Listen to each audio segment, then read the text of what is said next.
بەڵێ بەردەوامین هەڵبەت لە دوای ڕوخانی ڕژێمی ئەسەد چەندین گۆڕانکاری چەندین پێشاتی نوێ لە سووریا هاتوۆتە ئاراوە بە تایبەتی دەستوەردانەکانی تورکیا یاخود بڵێن وڵاتانی نێودەوڵەتی یاخود کوردانی ڕۆژئاوا تورکیا تۆمەتبارەکەن بە دەستوەردانی ڕاستەوخۆ لە ڕۆژئاوا ئەوەی ئێمە بەبەسمانە بزانین داهاتووی کورد چییە لە سووریا بە تایبەت لە دوای ڕوخانی ڕژێمی بەشار ئەسەد. بە سوپاسەوە من قسە لەگەڵ ئەم بابەتە لەگەڵ میوانەکەمە ئەەکەم، بەڵام پێش ئەوە ئەمێ باسی ئەوە بکەم کە چاودێرانی سیاسی دابش بوون یاخود بۆچوونی جیاوازیانە هەیە لەسەر ئیدارەی نوێی دۆناڵد ترەمپ کە بڕیارە لە مانگی داهاتوە بێتە سەرکار کە سیاسەتی تا ئێستا ڕوون نییە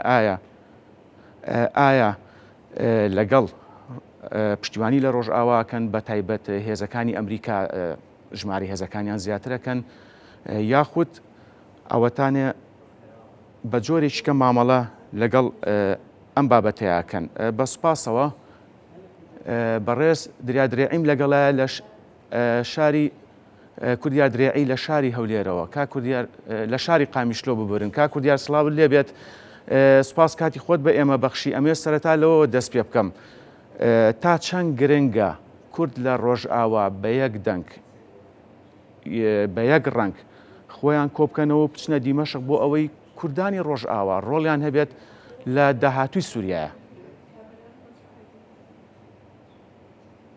سلااو ڕێز هەموو تەماشەکانێک سادرە وشتان سلااوان دەبێت دەبێتچین بۆ ئیرۆ لە چەپەرن بەرخۆدانێ بڕاستی شەروانێ مە بەرخۆدانیە کە هەری مەزن دەکەن لە هەمبەر داگەکەریا دەولەتا تورکیە بتایبەت دەربارێ گرنگیە یەکتیە گەلێ کوردە شخوا گەلێ کورد یەکە لە هەر چاپەرچەیەن کوردستان گەلێ کورد یەکە یەک هەلوەستا تەفگەرên سیاسی یە کورد بتایبەت ڕۆژئاوای کوردستانێدا ئەوەیە ئیرۆ تشتێکی گرنگیەکی دیرۆکیە بەرپرسیاریەکە دیرۆکیە چما وها دەبێژن ji ber ئەگەر ئەم بگەرن دیرۆکا gelê Kurdistanê li her çaperçeyên Kurdistan çi dema şoreşên Kurda têk çûne dûre gotinê çima yekitiya me nebû em têk çûne di dema îro de gelê Kurd pir tê gihiştiye gelê Kurd baş dizane her tevgerek çi gavan dabêje çi siyasetê dike têkiliyê xwe bikêre hene gelê me baş dizane lê mixabin weke em dibînin tevgerên siyasî yên Rojavayê Kurdistanê ne de asta serdemê de ne hingê jî em dibînin gelê me tev de banga yekitiyê dikin lê heta roja îro jî bi rastî gavên pir lawaz têne avêtin di dema îro de demeke dîrokî ye piştî sed saliya Lozanê em kevin sed saleke dûn de dagerkerên Kurdistan naxwaze ti statuya Kurda hebet her çaperçeyên Kurdistanê de em jî çi qasî yekitiya me xur be em ê karibin mora xwe li dîrokê xin piştî ewqa qurbanî û şerê bi Daişê re bi hezara şehîd tê de me qurbanî dane gelekî giring e got îro bi yek dengî em herin paytexta Şamê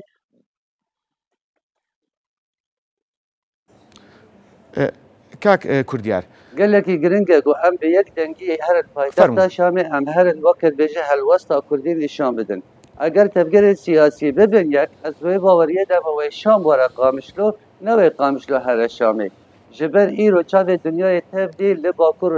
helatê Sûriyeyê li Rojavayê Kurdistanê ye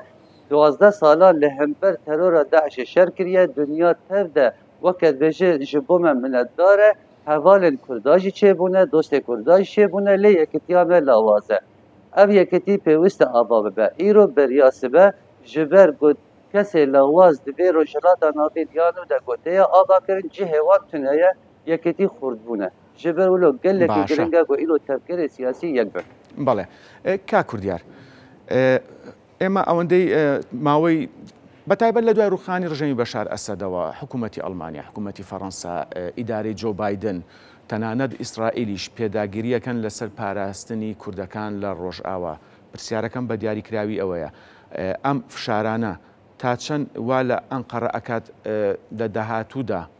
ئاگر بەزڕابگەنێ یاخود دەستوەردانەکانی لە ڕۆژئاوا و سووریا سنووردار بکات ئەمە کاریگەریە بێت؟ بەڵێ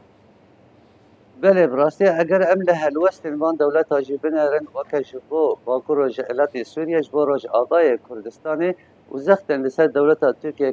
تیه کرن اب نش خبر بده جبر دیسا جوا که ام دوباره نکرد ددمن بره ده دوزا کردی ده نابا دولتا ده هاته فتساندن روژا ایرو ده اف دولتانا دما بحثا دوزا کردی دکن بگله کرد بره جی هبو دوزا کردی بره جی هبو لی اما نخماندنک لسر هبو ندو خواستم دوزا کردی در کف پیش ایرو دما اف دولتانا تف ده بحث دکن جبر روژلاتا ناوی جلوبه ده دوزایی کرن هبونا کردا هفسنگیه که دوره ده چه دکه وکه سوریه اگر ام بنرن نممکنه که وکه اسلام سیاسی توایا سوریه تخه بن سروریا خوده وکه هون دزانی جی بدهان گروپ چته وکه داعش تروریست ده بره ده بدهانه اف ند خدمتا ندروش آباده یا ند خدمتا امریکا ده ند خدمتا اسرائیل بخوشه ده جبرول دما بحثا گله کرد کن کرد هرسنگی ده بره ده چه دکن جبو زختن لسر ترکیه ام جبیر نکن ترکیه شخو دولتا ناتویه یمین دولتا ناتویه دولتا ترکیه وکه جیو استراتیجیاوی گله که گرنگج امریکا رو جروش آواره لنه وکه سیستم هایی یا آبا باید سردم AKP MHP'de rolekevê hebû dixirakirin rojhilata navîn de ev jî girêdayî projeya rojhilata navîn ya nû ye lê Erdogan weke xewnê îslama siyasî weke sultanekî Osmanî projeya xwe da pêş projeya Mîsaqa Millî projeya avakirina Osmaniya nûjen ev jî dema împaratoriya nemaye ev nake bi xizmeta ne Rojava û ne Amerîka'de ji ber wilo jî me dît piştî êrişa 7 Oktoberê ya Hamasê li ser İsraîlê baweriya me de ew dewre hate ji İsraîlê re îro İsraîl rojhilata navîn yan û ew ava dike ew pêşengtiya vê guhertinê dike Tirkiye heta dawî wê bixwaze her tişt xwe istismar bike giringiya Tirkiye ciyostratîjiya berê wê tevî istilal bike ji bo doza Kurdî çareser nede بەڵێ بەڕێز کوردیا درێعی لە ماوەی چەند ڕۆژی ڕابردوودا کۆبوونەوەیەکی فراوان لەسەر ئاستی باڵا لە نێوان لێپسراوانی ئەنە کەسە و فەرماندەی گشتی هێزەکانی سووریای دیموکرات بەڕێوەچوو تەنانەت وتەبێژی ئەنە کەسە دوای کۆبوونەوە کە ڕایگەیان کۆبوونەوەکە زۆر باش بووە و بڕیاریشە لە داهاتوودا کۆبوونەوەی تر لە نێوان هەردوو لایە ئەنجام بدرێت پرسیارەکەم بە دیاریکراوی ئەوەیە ئەم جۆرە کۆبوونەوەانە یاخود ئەم لێ تێگەیشتن و نزیک بوونەوەی نێوان لایەنەکان لە ڕۆژئاوا تا چەند کاریگەری ئەبێ بۆ ئەوەی کوردانی ڕۆژئاوا بە یەک دەنگ و یەک ڕەنگ بچنە دیمەشق و ڕۆڵیان هەبێت لە سووریای نوێدا بله براستی ji bo komcibîna weke ene kese birêzdar Jeneral Mazlûm Ebdî re kom bûne ji berê de weke Mazlûm Ebdî koalîsyona navneteweyî xwekirine navbenkar ji bo partiyên siyasî dibêje tenê li hev bikin hese de weke Hêzên Sûriya Demokratîk xwe navbenkar dibîne weke artêşeke leşgeriye tedaxul di siyaseta weke partiya de nake dixwaze partiyên siyasî bi yek bin di nêrîna me de ji ber ku tevgerên siyasî weke cihên lê rawestiyane أنا كسا حتى روجا إيرو دباوريا من ده نكهشتي أصلا قويكتيا كردا آبا بك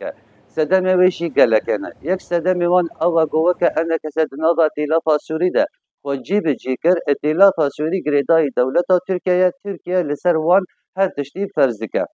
aynı demede jî weke Başûrê Kurdistan Partiya Demokratîk Kurdistan li Başûr eger destê xwe sîwana xwe li ser enekese hebe jî gare bêje enekese îro ti pirsgirêk rojava de tune ye pirsgirêkê hene net projeyê de ye weke enekese bêje em federaliyê dixwazin li Bakur Rojhilatê Sûriyê jî rêveberiya xwe ser û federaliyetê ya xwestin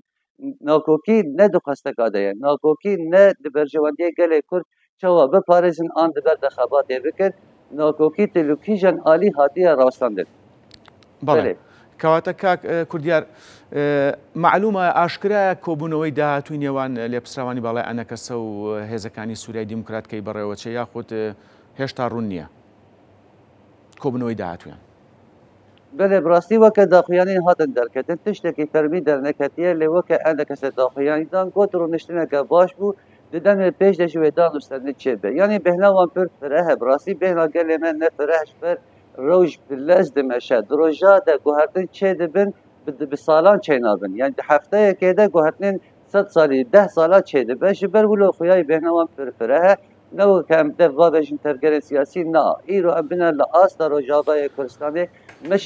مشن گرشی در کنش باید که حوال بندن کرده یکی خوازن کوالسیون نادته یکی خوازن لی دیساجی براستی او گرانی هیا ام هیوی دکر و دیساجی لخوا بگرن لی از خوازم که حلوسته که کسایتی جی بیشن براستی دریا کانالا وره اگر پیشنگن انا کسی یه هایی بمینن و یکیتی گلکی زحمت به جبر ام دین وکا ایرو رزدار حکیم بشار لشامه چی دکه برایم برو لشامه چی دکه ایرو ندم اقول حال خیر شامه لقامش لو یک گونه خو آبا بکن هنگی به یک دنگی امهر شامه شبو دجمنجی زاده به چه قصی اصلا گله کرد هیا چه قصی حزبون آوان هیا یک آدم داره شامش خو اب دوزیجی شهر دقت نری نامده باندورا دولت ترکیه هیا گناه خوازن کرد ببینید بەڵێ بەڕێز کوردیار درێعی من لە سەرەتاوە ئاماژەم بەوەدا کە جۆرێک ناڕوونی ئەبینرێت یاخود جیاوازی هەیە لە نێوان ئیدارەی بایدن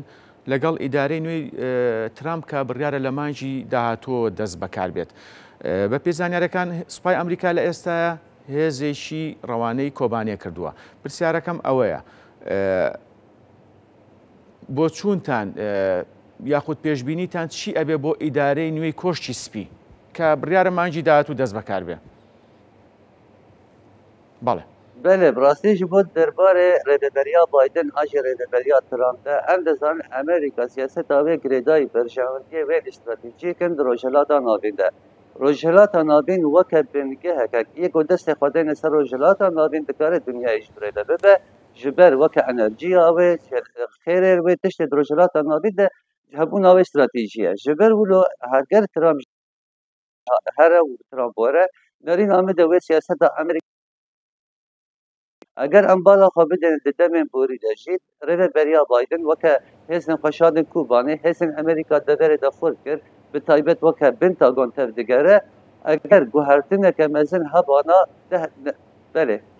بەڵێ بەڕێز بله اگر گوهرتن هبانا فەرموو بەڵێ فەرموو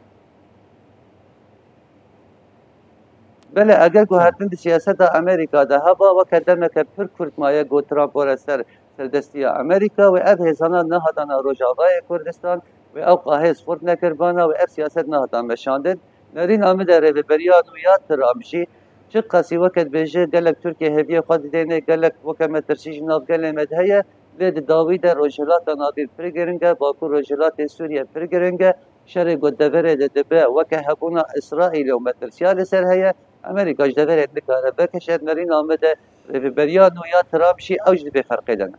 بەڵێ کاک کوردیار ئەگەر هەیە لە داهاتووە هەڵبەت بە فشاری ئەمریکا و فەڕەنسا و ئەڵمانیا و وڵاتانی زلهێز لە داهاتووە یاخود بڵین داهاتوویەکی نزیکە دانوستانی ناڕاستەخۆ لە نێوان حکوومەتی ئەنقەڕە و لێپسراوانی کورد لە ڕۆژئاوا بەڕێوە بچێت یاخود ئەمە هێشتا دوورە و ئەنجام نادرێت لە ئێستاە بەڵێ بله براستی وکش بود دانستندن کردا و انقره هوردان وان دولتا هیا